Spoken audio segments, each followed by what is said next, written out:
All right, let's take a look what happens if we change temperature. So here we have ethene being burned in the presence of oxygen.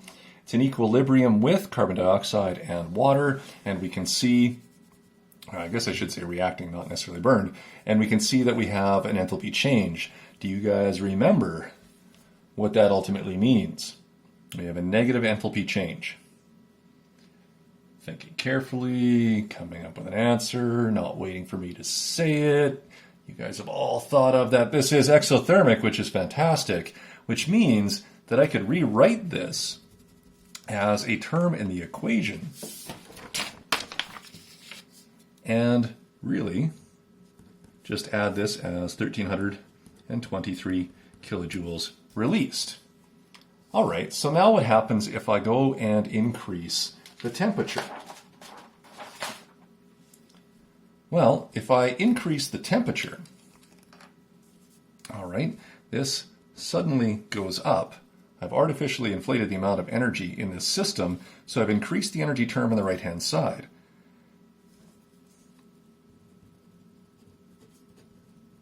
And so your energy term is increased. What is the Le Chatelier response to this stress? Okay, does it shift left or right to oppose this action? Remember, Le Chatelier was always the response to oppose the stress that you have placed on the system.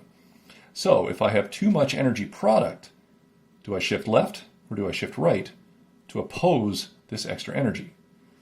And we should see that it's a shift left.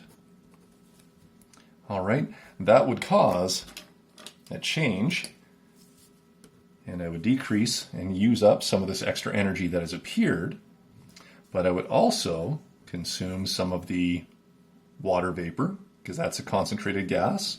I'd use up some of the carbon dioxide, produce more oxygen, and produce more methane. So those would be the responses to the the Le Chatelier shift. We would see ethane concentrations going up, oxygen concentration going up, your CO2 going down, and your water vapor concentration going down because of that one. All right, I think you can see this. The converse would be true. If I was to decrease the temperature of the system, what that would do is it would just cause the amount of energy available to be taken, and now we want to shift in such a way to replace the lost energy of this particular reaction, and so I would have to shift right to do this, and we would see an opposite set of changes as we go through it. One more that we should look at here, we should take a look at what's happening if I was to decrease the volume. That's kind of like the more common one here that we might see. I press down on that plunger, okay, and so I've decreased the volume of this system. We've said that we can kind of relate this back to concentration. All right, if I decrease the volume, then I have increased the concentration of said gases. All right, and so which side would be more concentrated, the one with 3 moles or the one with 2 moles? Well, the side with 3 moles would become more concentrated than the side with 2 moles, and so I should see a shift to the right to oppose this. We've also said through that memorized approach that if I decrease volume, I shift to the side with fewer moles. Okay, so what would be the consequences of this action as we take a look at it? All right, if I shift right, the amount of CO2 that I have, CO2, not CO2, the amount of carbon monoxide that I have, there we go, all right, should go down because I'm shifting right. The amount of oxygen, or the concentration of oxygen, should go down, and carbon dioxide should increase as I start to produce more of that.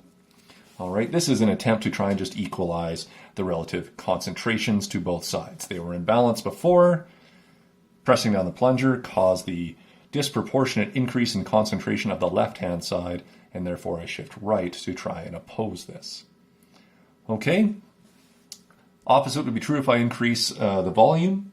Okay, if I put an inert gas and had no volume change, all right, we wouldn't really see any sort of overall effect because the partial pressures of those two would be affected equally. It'd be a lot like adding a catalyst. Big takeaway for some of your theory then is throughout all of these examples, we've seen that K is only permanently affected by temperature changes. Pressure volume changes, which are analogous to concentration, and concentration changes don't cause any sort of permanent effect in the ratio and answer for K. It does change numerator denominator a little bit, but it doesn't change the overall answer. All right, so what I'd have you guys do, read through 690 to 699. You can certainly ignore 15.2.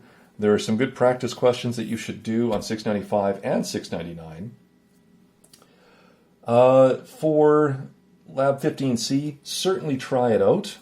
Okay, I haven't decided if that one will get into Dropbox or not. And pre-lab, Le Chatelier's principle. This is a good one to go through. Treat it like a worksheet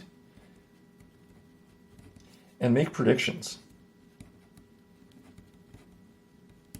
What you would expect to see, because we describe 4 different situations there, so you can certainly use this as extra practice, all right?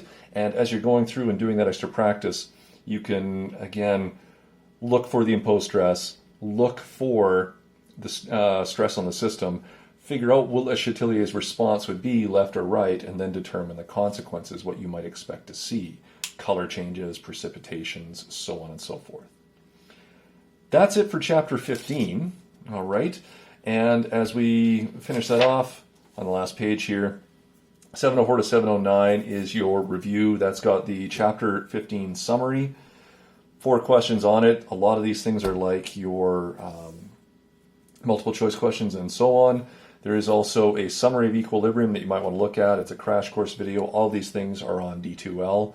So there you go. There is a ton of stuff that you can work on and prep for, and just over a week from now, you guys will be doing your Chapter 15 test online.